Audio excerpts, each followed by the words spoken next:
दीदी के छोड़ के आई हाजी जा सुतई बराते संगवा कैसे के सुते आई बरसाल रात तोरा संगवा। presented by Ankush Music Bhojpuri।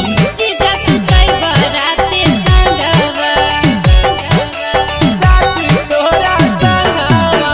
ना खून पुलिस जीजा हो ले बगोर रंगवा ना खून पुलिस जीजा हो ले बगोर रंगवा दीदी के छोड़ के आई हाजी जा सुतई बराते संगवा दीदी के छोड़ के आई हाजी जा सुतई बराते संगवा बाली होठ लाली साली है चोली देबौ साता रंगवा।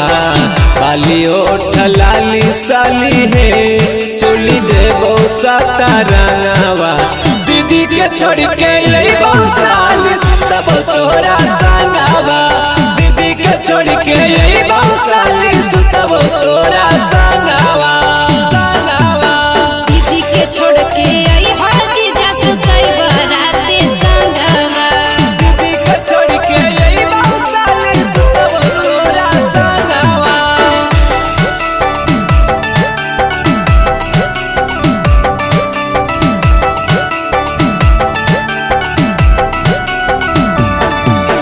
जबले ना खोज भोजी जा अपन ते हुसाडू तबले हम बन के रहबौ तोहर में हरारू सुनला हो जीजा जी तू यो बहिन के साली रखबो पारा पारी। नेमुआ के रस जैसन देबो हम गारी। दीदी जब जानथौ जीजा हो बढ़ जैथौ लफड़वा दीदी जब जानथौ जीजा हो बढ़ जैथौ लफड़वा कैसे के सुते अइबौ साली रात तोरा संगवा। कैसे के सुते अइबौ साली रात तोरा संगवा। दीदी के छोड़ के आई हाजी जा सुतई बराते संगवा कैसे के सुते अइबौ साली रात तोरा संगवा। presented by Ankush Music Bhojpuri। जीजा सुतई बराते संगवा रात तोरा संगवा।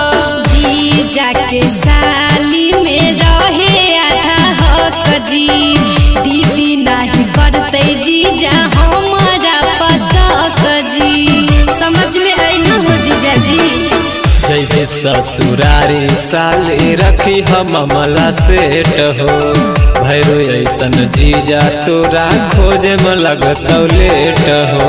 डॉक्टर विष्णु देव पर जीजा हो नहीं देबै ध्यानमा डॉक्टर विष्णु देव पर जीजा हो नहीं देबै ध्यानमा कैसे के सुते अइबौ साली रात तोरा संगवा। कैसे के सुते अइबौ साली रात तोरा संगवा। रात तोरा संगवा।